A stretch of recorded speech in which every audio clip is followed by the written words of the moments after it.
Hello guys, आज के episode में हम देखेंगे कि यहाँ पर नायरा सभी परिवार वालों को बताती है कि जवेरी जी का बेटा अभिषेक ही है। यहाँ पर सभी लोग कहते हैं कि ऐसा नहीं हो सकता है, पर जवेरी जी खुद आकर कहते हैं कि हाँ, ये अभिषेक मेरा ही बेटा है। तभी नायरा बोलती है कि आपने उसको बचाने के लिए किसी भी हद तक जा सकते हैं, मैंने आपसे सोचा नहीं था। तभी नायरा कहता है कि मैंने इसके खिलाफ़ भी एक यार दस्तखत दे रखी है और जिसके खिलाफ़ मैं एक केस करने वाला हूँ, जिसके आपको बहुत ही भारी रकम चुकानी पड़ जाएगी। यहाँ पर तभी वहाँ पर अभिषेक आ जाता है और कहता है कि मैं कहीं नहीं गया हूँ। तभी जवेरी जी कहते हैं मेरा लड़का कहीं विदेश भाग कर नहीं गया है, मैंने उसको बचाने की कोशिश ज़रूर करी है, परंतु मैंने उसको विदेश नहीं भेजा है। वहीं पर पुलिस आती है और कहती है कि मुझे उसको शक्ल दिखाइए। तभी अभिषेक वहाँ पर आता है और सबसे कहता है कि मैं विदेश भाग कर नहीं गया हूँ, और वो वहाँ पर आकर खड़ा हो जाता है। तभी जवेरी जी कहते हैं मैं ये सोच रहा था कि सभी लोग मिल करके इस मामले को सॉर्ट आउट कर लें, पर यहाँ पर कोई भी मेरी बात सुनने को तैयार नहीं था, इसीलिए मैंने कहा कि आराम से बात हो जाए तो सही है, घर की बात घर में ही फैसला हो जाए तो बहुत ही अच्छा रहता है। तभी वहाँ पर मनीष आ जाते हैं। मनीष कहते हैं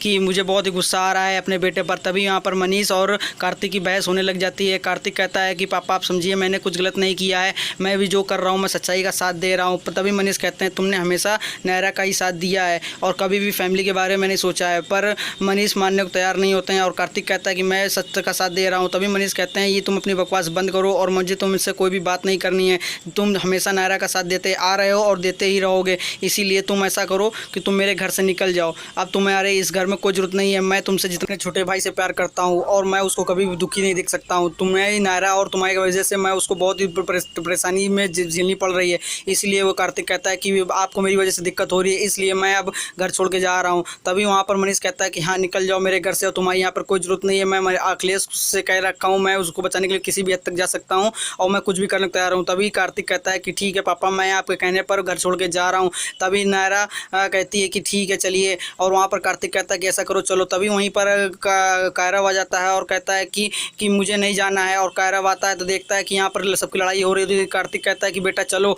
मगर वो नहीं जाता है और वो अपने दादू जी के पास चपक जाकर मिलने लग जाता है और कहता है कि मुझे नहीं जाना है दादू जी, मुझे बचा लो, ये लोग मुझे भी जेल में भेज देंगे। तभी वहाँ पर नायरा समझाती है कि कायरव चलो बेटा, नहीं ऐसा कुछ नहीं हो सकता, तुम ये चलो कुछ नहीं होगा, परंतु वो नहीं जाने की जिद करने लग जाता है और मनीष से कहता है कि दादू मुझे मत जाने दो और मैं यहीं रहूँगा आपके साथ और यहीं पर हैप्पी रहूँगा, मुझे मत जाने दो। तभी नायरा समझाती है मगर वह नायरा की भी बात नहीं सुनता है। तभी वहाँ पर कार्तिक कहता है ठीक है नायरा तुम चलो। तभी वहाँ पर नायरा की बहन आ जाती है और वो कहती है कि तुम अपना फैसला बदल लो और यहीं पर रहने का फैसला कर लो, बट कार्तिक कहता है कि नहीं, अब मैं कह चुका हूँ कि अब मुझे यहाँ नहीं रहना है और मैं यहाँ से जा रहा हूँ। तभी नायरा और कार्तिक घर छोड़कर जा रहे होते हैं और सभी लोग घर में परेशानी हो जाते हैं। इसी वजह से यहाँ पर नायरा और कार्तिक दोनों ही घर छोड़कर जा रहे होते हैं। धन्यवाद।